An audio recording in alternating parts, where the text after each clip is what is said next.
आदमी के तशद्दुद बर्दाश्त कर कर के बार बार मेरी हॉस्पिटल की जॉब इफ़ेक्ट हुई। जब 3-3 4-4 दिन वो बंदा मुझे घर में बंद रखता रहा, मेरी जॉब इफ़ेक्ट हुई। चूँकि देखें, फ्रैंकली रियलिटी ये है कि ज़ाहिर है हॉस्पिटल को इस बात से कोई कंसर्न नहीं है कि मेरे घर में क्या चल रहा है। उनको ये चीज़ मैटर करती है कि मैं जॉब पे नहीं आई।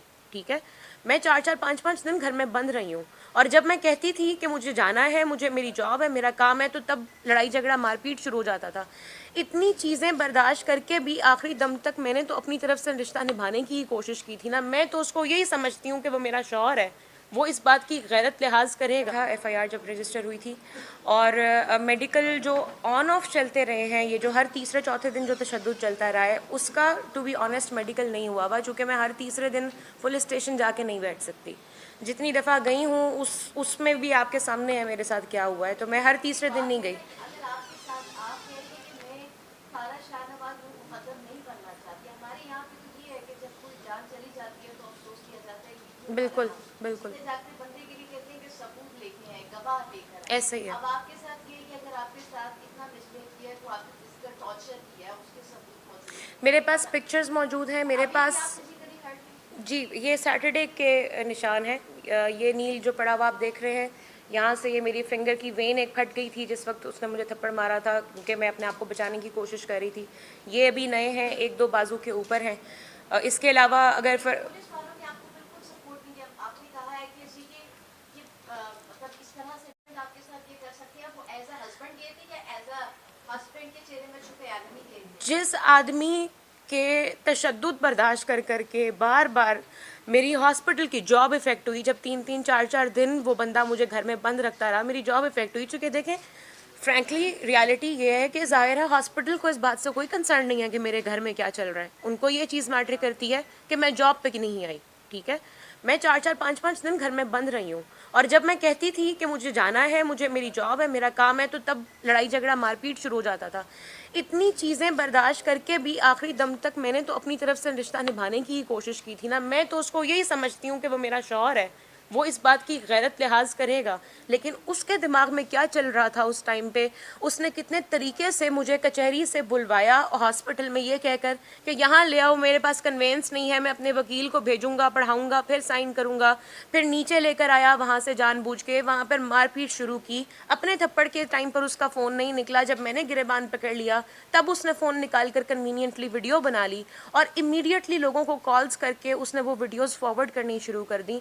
मुझे नहीं लगता कि कोई शौहर ऐसी हरकत कर सकता है। इसका मतलब तो फिर यही है कि वो अपने आप को मेरा शौहर नहीं समझता, सिर्फ मैं ही उसको अपना शौहर अभी तक समझती आई हूँ। अभी तक आपने कहा कि आपने उन्हें माफ भी किया, मल्टीपल टाइम्स। मल्टीपल टाइम माफ भी किया, और माफ करने के बावजूद उन्होंने ये सारा कुछ इसलिए किया कि वो जो आपने शराइ की जी ख्वाहिशों उसके बिल्कुल, प्रेशर से निकल सके। जी बिल्कुल, क्योंकि उनको पता है कि वो बुरी तरीके से बाउंड है इस वक्त। वो तलाक दे नहीं सकते, दूसरी शादी कर नहीं सकते।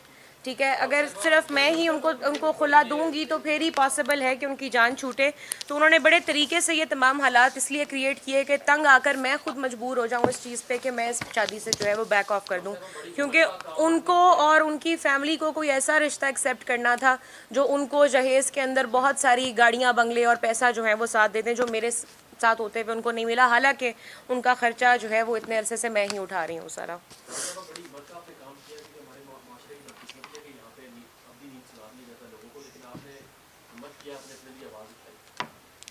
यहाँ पे कुछ ऐसा है कि हमारी इतलात के मुताबिक आपके खामन ने आपके जब खानदान से रब्ता किया, आपके वालिदैन से रब्ता किया, तो वो ये बात आपकी हद तक ठीक है कि वो बीच में पड़े हैं इस मैटर में, लेकिन आपकी जानिब से अपने वालिदैन को मना किया गया कि आपने इस मसले में नहीं पढ़ना। एक तो ये चीज़।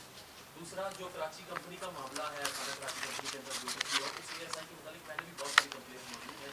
वो शहरियों के साथ जो है वो नामवार सलूक इख्तियार करता है।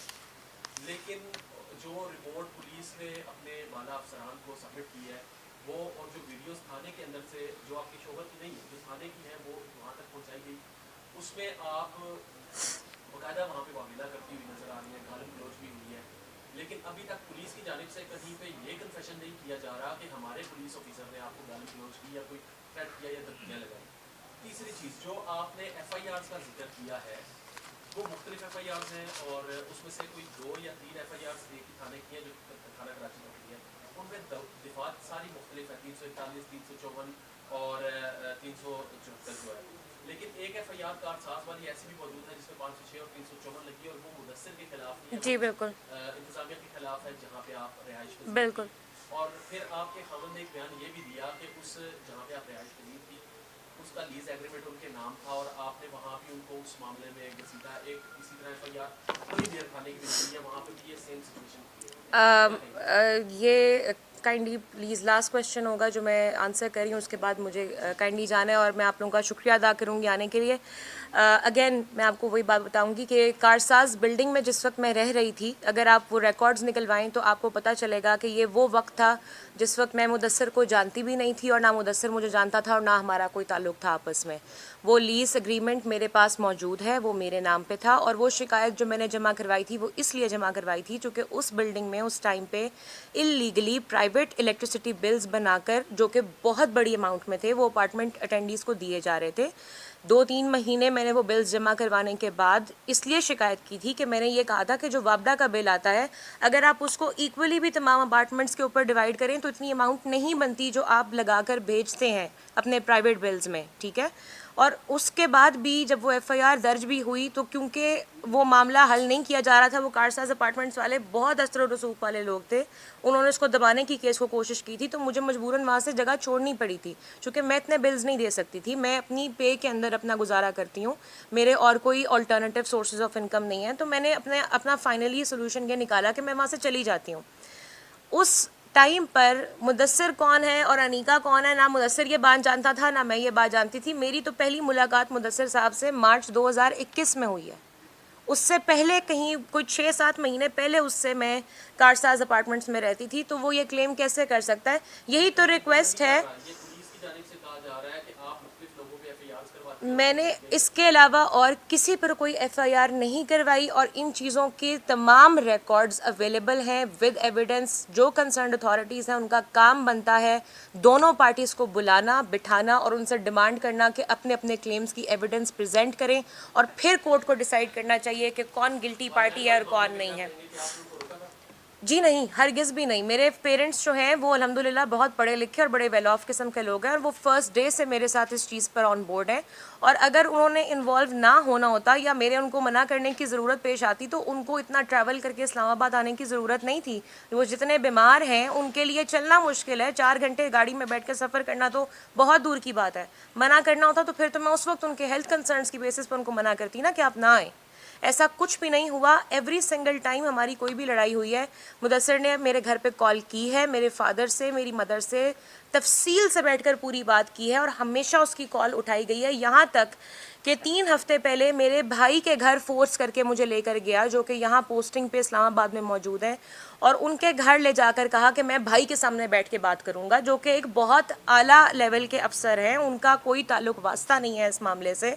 उनके घर जाके भी सीन क्रिएट करवाया। अगर फैमिली को मैंने मना करना होता तो फिर मेरे भाई के घर तक तो वो कभी भी पॉसिबल नहीं था कि पहुँच सकता। यहाँ पे मसला ये है कि ये सारी चीजें बयान तो कर दी जाती हैं, लेकिन सवाल ये पैदा होता है कि अगर मुदस्सिर साहब इतने ही ज़िहनी मरीज हैं, इतना आपके मौत करने के बावजूद भी वहाँ पे तशद्दुद करते नहीं हैं, कोई उनके कॉल्स, मैसेजेस, उनकी ऐसी कोई ऑडियो कॉल आपके पास पड़ी हो जिससे एक चीज़ मौजूद है मेरे पास, वॉइस मैसेजेस, पिछले 1.5 साल की व्हाट्सएप कन्वर्सेशंस, SMS कन्वर्सेशंस, हर चीज़ मौजूद है।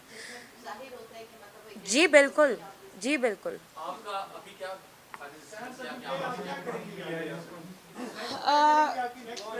देखिए, सबसे पहले तो इसकी प्रॉपर इन्वेस्टिगेशन होनी चाहिए सारे मामले की, और जिन लोगों ने मेरे ऊपर क्लेम्स किए हैं उनकी इंक्वायरी होनी चाहिए। जहाँ तक मेरा और मुदस्सिर के मामले का ताल्लुक है, वो पहले भी एक पर्सनल इशू था, वो आज भी एक पर्सनल इशू है। उस हवाले से मैं क्या डिसीजन लेती हूँ वो बात की बात है।